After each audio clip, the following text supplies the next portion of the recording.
हर हर महादेव मित्रों, आज मैं आपके सामने बाबा केदारनाथ धाम यात्रा का एक वीडियो लेकर आ रहा हूँ। इस वीडियो को बनाने का मुख्य उद्देश्य मुझे लगा कि बाबा दर्शन का एक वीडियो सीक्वेंस और बिहाइंड द सीन आप लोगों को दिखाए जाएं, जिसके चलते आने वाले समय में आप बाबा दर्शन का आनंद बिना किसी रुकावट के आसानी से कर सकें। मित्रों, केदारनाथ यात्रा भारत के सबसे पवित्र तीर्थों में से एक है। केदारनाथ मंदिर भारत के 12 ज्योतिर्लिंगों में से एक है और ऐसा माना जाता है कि इस मंदिर में भगवान शिव की पूजा करने से तीर्थयात्रियों को मोक्ष की प्राप्ति होती है। यह मंदिर उत्तराखंड के रुद्रप्रयाग जिले में स्थित है और समुद्र तल से 3584 मीटर की ऊंचाई पर स्थित है। केदारनाथ के मंदिर तक पहुंचने के लिए कठिन यात्रा करनी पड़ती है, क्योंकि नवंबर से मार्च तक सर्दियों के महीनों में भारी बर्फबारी होती है। इसलिए केदारनाथ के मंदिर में हर साल सीमित समय के लिए ही पहुंचा जा सकता है। उत्तराखंड में बाहर से यात्रा करने वालों के लिए दिल्ली आधार रूप से कार्य करता है, जहां से वे केदारनाथ तक पहुंचने के लिए ऋषिकेश से रुद्रप्रयाग तक की यात्रा करते हैं। केदारनाथ की यात्रा सही मायने में हरिद्वार या ऋषिकेश से आरंभ होती है। हरिद्वार देश के सभी बड़े प्रमुख शहरों से रेल द्वारा जुड़ा हुआ है। हरिद्वार तक आप ट्रेन से आ सकते हैं। यहाँ से आगे के लिए आप चाहे तो टैक्सी बुक कर सकते हैं या बस से भी जा सकते हैं। इस अनोखी यात्रा के दौरान हमने जो भी अनुभव किया और जो भी हमने प्राकृतिक सौंदर्य और मानसिक शांति का अनुभव किया, उसे मैं इस वीडियो के माध्यम से आप सभी के सामने लाने का प्रयास करूंगा। तो कृपया आप वीडियो में बने रहें। जय बाबा केदार। आगे हमारी इस अनोखी यात्रा की शुरुआत होती है हल्द्वानी से, और इस बीच रास्ते में बाबा नीम करोली धाम आश्रम भवाली और उसके बाद रानीखेत और गैरसैंण द्वाराहाट होते हुए हमने बीच में काफ़ी स्टेशन रुद्रप्रयाग, कर्णप्रयाग और हमने सोनप्रयाग से लेकर गौरीकुंड तक टैक्सी के माध्यम से अपनी यात्रा को पूरा किया। केदारनाथ मंदिर तक पहुंचने के दो रास्ते हैं। या तो आप गौरीकुंड, जो कि यात्रा का प्रारंभिक बिंदु है, वहां से ट्रैक करें, या पौनी पालकी भी बुक कर सकते हैं, या फाटा हेलीपैड से उपलब्ध हेलीकॉप्टर सेवा का विकल्प चुनें।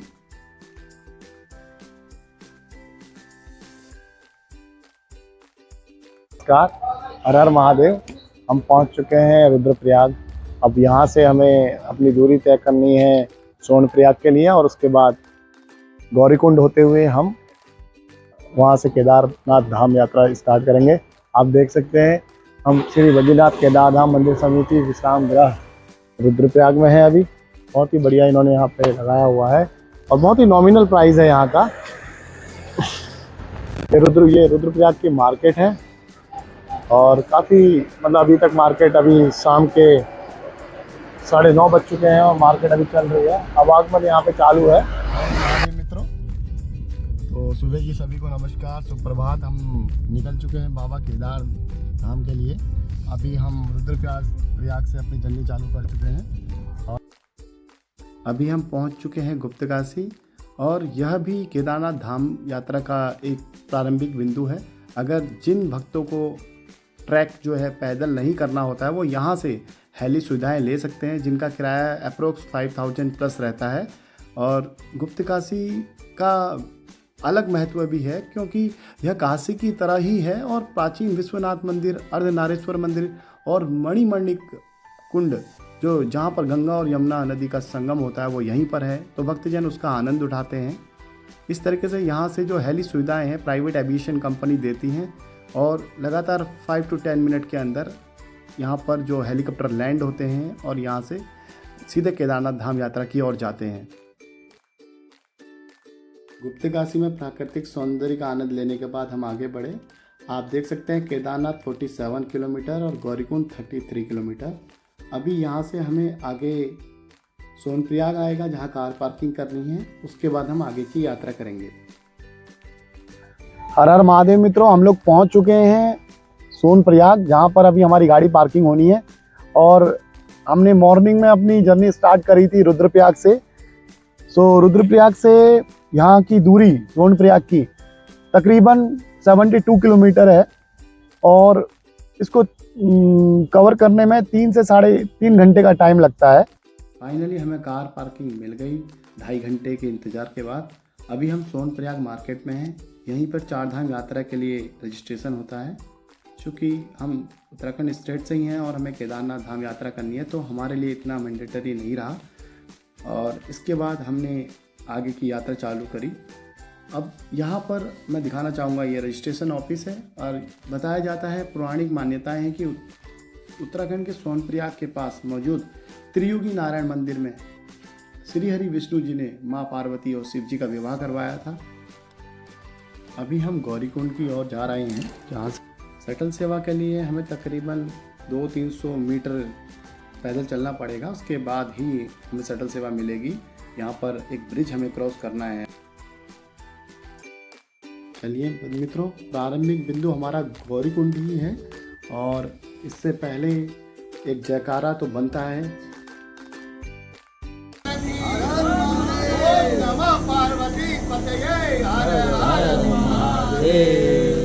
जगह मिल गई है हमें, हर हर महादेव, हमें जगह मिल गई है। शंभो शंकर नमः शिवाय, हर हर आप महादेव। लोग मिले थे, ओम, आप आगे थे पीछे थे? अब मैं पहचान तो रहा हूँ, मेरे को ये फेस जाने पहचाने लग रहे हैं। नहीं, इन बालों से तो पहचान में आ गया। मित्रों, हम गौरीकुंड पहुंच चुके हैं। गौरीकुंड यह यात्रा का प्रारंभिक बिंदु है और गौरीकुंड भगवान शिव और माता पार्वती की तपस्थली के रूप में जाना जाता है। यहाँ पर गर्म पानी का स्रोत है, जहाँ पर भक्तजन स्नानोपरांत ही धाम यात्रा प्रारंभ करते हैं। सो गौरीकुंड में आपको घोड़े खच्चर और मैन पावर सपोर्ट की सुविधा मिल जाएगी और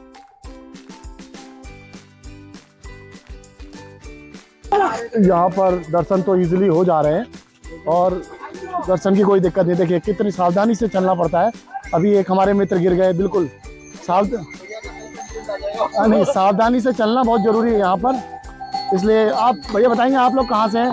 देखिए इन्होंने बहुत ही कितने सतर्क हैं ये, इन्होंने देखिए कितना संकरा पत्थर था, इन्होंने अपने आप को बचाया और ये हमें एक तरीके से चैलेंज भी देता है कि जब भी हम केदारनाथ यात्रा में आए तो थोड़ा सा सावधानी भी बरते। तभी इसलिए हमें हाथ में ये छड़ी दी जाती है संभलने। एक नहीं है, एक नहीं करनी है, अच्छा, एक साथ 12 करनी है। एक साथ 12 ज्योतिर्लिंग करनी है। बोला कि पगला गया, अच्छा, बोला नहीं, मैं बोला मैं करूँगा पर गाड़ी लेके जाओ, अच्छा। अपनी मर्जी से। मित्रों, हम पहुंच चुके हैं भैरव मंदिर चीरबासा, आप देख सकते हैं रास्ते में ही है हम लोग। भाई हर हर महादेव, भाई काल भैरव। सो फाइनली मित्रों, मेरा खाना पहुंच चुका है। ये हमारे मित्र हमें मिल गए जो रास्ते में भटक गए थे और फाइनली भी जो ये एप्पल है जो हम लेके आए थे, ये यहाँ पर एक एप्पल की कीमत 60 रुपीज़ है और एक छोटा सा प्लेट फ्रूट चाट का वो 100 रुपीज़ का है। तो फलाहार में रहना भी था आज और एनर्जी 0 हो गई थी, तो इसलिए अभी हम थोड़ा सा रेस्ट कर रहे हैं। हॉल्ट दिया है हमने यहाँ पे। लीजिए सर। बजरंगी हर हर महादेव। तो मित्रों, हम आ चुके हैं केदारनाथ धाम और हमें यहाँ के बहुत ही पुराने जो यहाँ के लोकल हैं वो मिले हैं। अब बता रहे हैं वो अपने बारे में, केदारनाथ धाम की महिमा। आपको पता है कि ये हिमालय श्रृंखलाओं में आता है केदारनाथ धाम और आज तक इसका पता नहीं चला कि इसमें किस तरह की कलाकृति, क्योंकि एक यूनिक वास्तुशास्त्र के अंतर्गत ये बना हुआ है, पौराणिक। तो मैं अभी इनसे जानना चाहूँगा, महोदय से, ये बताएंगे कि इस धाम की महिमा, क्योंकि इन्होंने यहाँ पे 2013 में आई हुई त्रासदी, मकान दुकान सब खो दिया, सब बच गए। ये एक प्रत्यक्षदर्शी हैं, जब इन्होंने यहाँ पे आई आपदा को देखा और मकान दुकान जो भी यहाँ पे जान मान की हानि हुई सब इनके सामने ही हुई, मगर प्रभु कृपा से इनका काम बच गया और अभी भी इनको वर्तमान में सरकार द्वारा ये छोटा सा सेटअप खोल के दिया गया है, जिससे ये अपनी जीविका चला रहे हैं। यहाँ पे पंडित हैं, त्रिवेदी हैं और यहाँ पे हमारी रजिस्ट्री जमीन है और एग्रीमेंट हुआ, हमारी जगह पे चौक बन गया। उस त्रासदी को देख के भगवान से प्रार्थना करता हूँ कि कभी ऐसा न हो। ओम स्वस्ति श्री गणेशाय नमो। सौराष्ट्र सोमनाथम च डाकिन्याम भीम संग्रम उज्जैने महाकाले काले ममलेश्वरम पल्यम वैद्यनाथम च डाकिन्याम भीम संग्रम श्वेत वंदे तुरामेशम नागेशम द्वारिका बने वाराणसी तो विशेषम गौतमी तटे हिमालय केदारम घोष में समझा शिवालय एतानि ज्योतिर्लिंगानि प्रातः शाम पटेन्द्र सप्त जन्मम पापम विनाशते कीर्ता। ओम कंठे यस्य विराजते गरुड़म गंगा जले मस्तके वामांगे गिरिराज तनया जाया भवानी सस्ता नंदी स्कंद गणादि सहित श्री केदारनाथ प्रभु केदारम चल संस्तुति सदा मंगलम मंगलम भगवान शंभो मंगलम गणध्वजा मंगलम पार्वती नाथो मंगलाय तनो हरि। सर पापो सर दुखो पार्वती नाथो हरो हरो। भगवान केदारनाथ के सर में गंगा है, कंठ में विष है, नंदी गणेश और पार्वती माँ अंग में है, और नीचे नंदेश्वर है, ऊपर गंगा है, नीचे अग्नि है। कभी रह सकती है लेकिन रहती है। कितना प्रेम है उसके घर के अंदर, कितनी स्वच्छता है। गले में सांप है, नीचे चूहा है गणेश जी के पास, कभी रह सकता है। इधर सिंह है, शेर है माता के पास, और नीचे नंदी है भगवान जी के पास, कभी रह सकता है। इधर मोर है, इधर चूहा है। कितना प्रेम है, कितनी स्वच्छता है। तो 12 ज्योतिर्लिंगों में से 11वां ज्योतिर्लिंग सबसे बड़ा धाम मोक्ष धाम केदारनाथ। बोलो बहुत ही बढ़िया, बहुत ही बढ़िया। जय। मैं बताना चाहूंगा, इन्होंने बहुत ही कम शब्दों में पशुपतिनाथ की महिमा को बताया है। जैसे मोर सांप को खाता है, शेर गाय को खाता है, और सारे ही जीव 5 उनके पास हैं। संगम है, मधुगंगा, क्षीर गंगा, मंदाकिनी और सरस्वती और मधुगंगा। यहाँ पे 5 गंगों का संगम है। मंदाकिनी अलकनंदा बद्री नर नारायण की चरणों से आती है, और भागीरथी गंगोत्री यमुनोत्री से, और हरिद्वार में जाके गंगा होते हैं। और जो हर की पेड़ी है वेद में लिखा है, जब द्वापर में युद्ध हुआ था, कौरव पांडव को अनेक पाप लग गया था, भाईचारा, गोहत्या, सारे वहाँ पे वंशावली खत्म हो गई थी धृतराष्ट्र की, तो उन्हें अनेक पाप लग गया था। वो अपने पाप पाने के लिए धर्म के राजा युधिष्ठिर को यहाँ आना पड़ा, जबकि धर्म के राजा युधिष्ठिर को आने की क्या जरूरत थी। लेकिन अपने 5 भाई पांडवों को मोक्ष पाने के लिए, भगवान के दर्शनों के लिए चरणों में आना पड़ा, क्योंकि भगवान उनको दर्शन देना नहीं चाहते थे। इसका द्वार वेद पुराण में लिखा है, हरिद्वार हर की पेड़ी पे, जहाँ विष पितामह ने गंगा माँ का जल पी के अमृत हो गया था, और पांडव पीछे करते करते, उस टाइम तो बंदर जैसा रास्ता था, तो पहला द्वार हरिद्वार हर की पेड़ी पे पड़ता है। धीरे धीरे गुप्त काशी में आए तो आमने सामने हो गए, और वहाँ पर भगवान ने गुप्तवास लिया। आगे त्रिजुगुणान में शंकर पार्वती की शादी हुई, और उससे आगे सर कटा है, मुनकटा बोलते हैं, जहाँ गणेश जी का सर काटा गया था। पार्वती माँ नहा रही थी, और शंकर जी को जाने नहीं था, तो शंकर जी की महिमा उन्होंने उसका सर काट दिया। यहाँ सब जानवर है, शेर भालू सब जानवर है, लेकिन हाथी नहीं है। उसमें भगवान ने हाथी का मुख लगाया। और यहाँ आते आते लास्ट यहाँ पे केदारनाथ में आए, तो यहाँ जल, कंकड़, बर्फ और पत्थर थे, उसके सिवा कुछ नहीं थे। इससे आगे कहीं जाने के लिए नहीं है। एवरेस्ट पे चढ़ पाया, लेकिन शंकर शिला मेरू सुमेरु पे कोई चढ़ नहीं पाया। जहाँ 5 भाई पांडव बर्फ में पिघल के स्वर्ग हो गए, उन्हें मोक्ष मिल गया। लेकिन भगवान यहाँ पर अब जब लीन थे, और 5 भाई पांडव जो आए, शंख ध्वनि हुई तो आमने सामने हुआ, तो भगवान ने भैंसे का रूप धारण किया, और भीम ने उसकी पूंछ खींची, और सर पशुपतिनाथ नेपाल चले गए। और यहाँ पर पृष्ठभाग, तो तब उनको आकाशवाणी हुई कि जाके मेरी स्थापना करो, तब जाके आपको मोक्ष मिलेगा। और जो उन्होंने एक रात में वो भव्य मंदिर बनाया, भीम जैसे योद्धा ने उस पत्थर को लाकर, और भगवान शंकर के रूप में पिंडी उत्पन्न हुई। शंकर पार्वती उसका आकार है उस पर, और पृष्ठभाग है, और सर इसका पशुपतिनाथ नेपाल काठमांडू में है। जय हो, जय हो, हर हर महादेव। तब 5 भाई पांडवों ने घी जल चढ़ाकर, हर हर और महादेव। यहीं बर्फ में पिघल के स्वर्ग हो गए। मित्रों, इस कथा का पूरा प्रमाण हमें स्कंद पुराण के केदार खंड प्रथम भाग 40वें अध्याय में मिलता है, जिसमें पांडव गण ने जो गोत्र हत्या और गुरु हत्या के पाप से छूटने के कारण भगवान शिव का पीछा किया, और भगवान शिव स्वयं शंभु जागृत महादेव के रूप में यहाँ पर स्थापित हुए। तो मित्रों, 20.5 किलोमीटर की हम डिस्टेंस अभी तक कवर कर चुके हैं, और मंदिर तक पहुँचने के लिए खच्चर और मंचन की सेवा उपलब्ध है, जो आपने बीच रास्ते में देखा, काफ़ी लोग जो आ रहे थे। तो इस तरीके से यह जो मंदिर का निर्माण है, अभी तक हमें जो ज्ञात हुआ कि 5 पांडवों द्वारा बनाया गया ये मंदिर है, और यह 12 ज्योतिर्लिंगों में से एक है, जो शिव के सबसे पवित्र हिंदू मंदिर है। माना जाता है कि पांडवों ने केदारनाथ में तपस्या करके शिव को प्रसन्न किया था।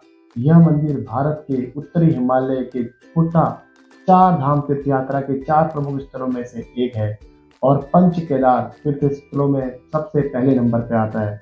यह मंदिर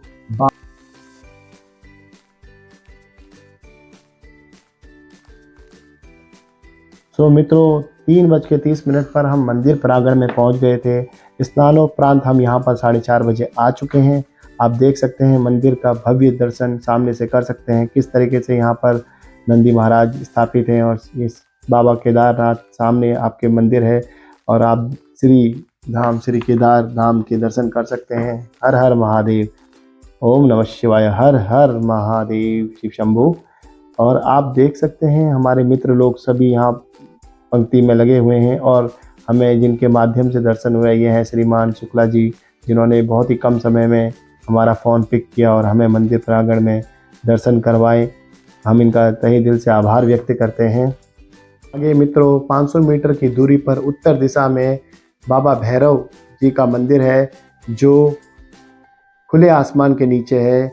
माना जाता है शिव जी अपने काल भैरव अवतार में आकर केदारनाथ और उसके आसपास के सभी मंदिरों की जो शीतकालीन 6 महीने के लिए मंदिर बंद होता है उसकी रक्षा करते हैं। ये शिव जी के रुद्र रूप काल भैरव यहाँ पर खुद रक्षा करते हैं। बाबा भैरव मंदिर के दर्शन के बिना केदारनाथ मंदिर की यात्रा पूरी नहीं होती।